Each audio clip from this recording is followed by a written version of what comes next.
बच्चों, आज के इस वीडियो में हम लोग एक्सरसाइज 13.2 के क्वेश्चन नंबर 2 को सॉल्व करने जा रहे हैं।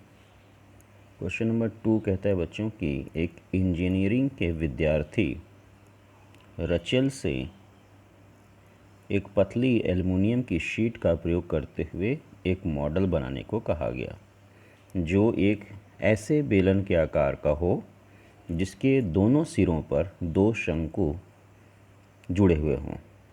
इस मॉडल का व्यास 3 सेंटीमीटर है और इसकी लंबाई 12 सेंटीमीटर है। यदि प्रत्येक शंकु की ऊंचाई 2 सेंटीमीटर हो तो रचेल द्वारा बनाए गए मॉडल में अंतर्विष्ट हवा का आयतन ज्ञात कीजिए। तो बच्चों, सबसे जो इम्पोर्टेंट चीज़ इस क्वेश्चन में है वो ये है कि एक पतली एल्युमिनियम की शीट का प्रयोग किया गया है।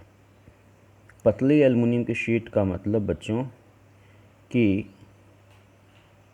जो थिकनेस है वो इतना कम है कि उसके अंदर जो हवा रहेगी, मॉडल के अंदर जो हवा अंतर्विष्ट होगी वो मॉडल के आयतन के बराबर होगी। अगर यही मोटी एल्युमिनियम की पन्नी होती तो उस केस में अंतर्विष्ट हवा का आयतन कम होता और मॉडल का आयतन ज़्यादा होता। तो चूँकि बहुत पतली एल्युमिनियम की पन्नी की बात कर रहा है, इसलिए हम ये मान लेंगे कि मॉडल का आयतन और उसके अंदर अंतर्विष्ट हवा का आयतन समान है। एग्ज़ाम्पल के तौर पे ऐसे समझिए आप, जैसे मान लीजिए ये हमारा बेलन है और ये बेलन जो है किसी मोटी शीट का बनाया गया है। मोटी शीट का मतलब ऐसे समझो आप, ये हमने ऐसे इसको मिला दिया। तो अब जो है, जो इसमें अंतर्विष्ट हवा होगी वो इतनी हवा अंतर्विष्ट होगी, जबकि जो बेलन आयतन कवर कर रहा है वो इतना आयतन कवर कर रहा है। तो अगर मोटी शीट है तो उस केस में अंतर्विष्ट हवा का आयतन बेलन के आयतन से कम होगा। लेकिन अगर बहुत पतली शीट है तो हम मान सकते हैं कि बेलन का आयतन जो होगा वही जो है अंतर्विष्ट हवा के आयतन के बराबर होगा। एग्जैक्टली यही काम हमको यहाँ भी करना है। चूँकि जो एल्युमिनियम की शीट जिससे हम मॉडल बना रहे हैं वो पतली है, इसलिए अंतर्विष्ट हवा का आयतन मॉडल के आयतन के बराबर होगा। यानी कुल हमको इसी मॉडल का आयतन हमको निकालना है। अब इस मॉडल में है क्या कि ये बेलन है, इस बेलन के दोनों सिरों पर ये शंकु लगे हुए हैं। शंकु की ऊंचाई 2-2 सेंटीमीटर की है और संपूर्ण मॉडल की लंबाई 12 सेंटीमीटर की है। साथ ही साथ जो व्यास है वो 3 सेंटीमीटर का है। तो इसमें हम आयतन निकालने के लिए हमारे पास 3 स्ट्रक्चर्स हैं। एक स्ट्रक्चर ये है, दूसरा स्ट्रक्चर ये है, तीसरा स्ट्रक्चर ये है। तो हम इस स्ट्रक्चर यानी बेलन का आयतन निकाल लेंगे, फिर इस शंकु का निकालेंगे, फिर इस शंकु का निकालेंगे और तीनों को जोड़ देंगे, मॉडल का आयतन प्राप्त हो जाएगा। चूँकि आधार और ऊंचाई समान है तो इस शंकु का जो आयतन होगा वही इस शंकु का आयतन होगा। तो आइए देखते हैं इस क्वेश्चन को। सबसे पहले हम लोग बेलन का आयतन निकालते हैं। तो बेलन के आयतन के लिए हमारे पास फार्मूला है पाई आर स्क्वायर एच। तो हमको रेडियस चाहिए और बेलन की लंबाई चाहिए। तो रेडियस तो ये हमें पता चल जाएगा, व्यास हमारा 3 है तो रेडियस हो जाएगा 3/2।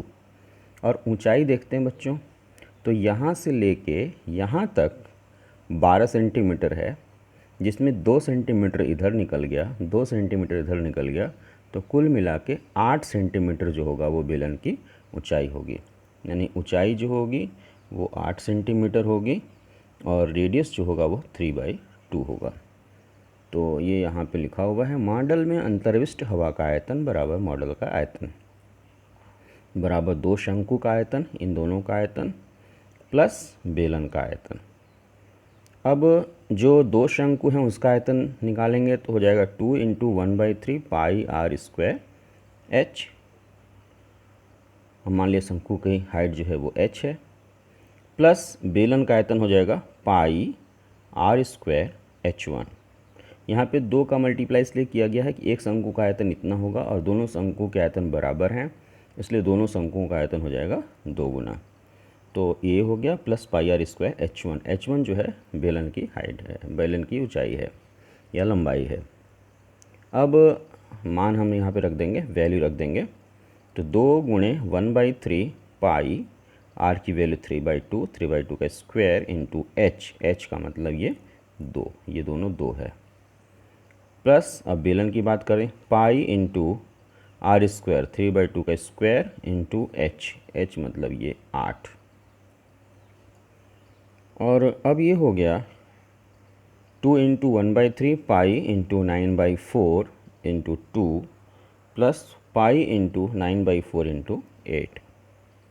इसके बाद हमने इसको 3 से कैंसिल किया तो 3 3 जा 9 और 2 2 और ये 4 कैंसिल हो जाएगा, बचेगा आपके पास 3 पाई, ये 3 पाई लिखा हुआ है।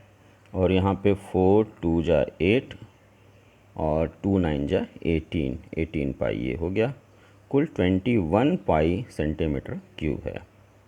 पाई की वैल्यू हम 22/7 रख देंगे, 7 से 21 कैंसिल होगा और ये हो जाएगा 3, 7 3 जा 21, 3 टाइम्स 22 यानी 66 सेंटीमीटर क्यूब। तो हम ये कह सकते हैं कि इस स्ट्रक्चर का जो आयतन होगा वो 66 सेंटीमीटर क्यूब होगा और ये इतना ही हवा अपने अंदर अंतर्विष्ट करेगा।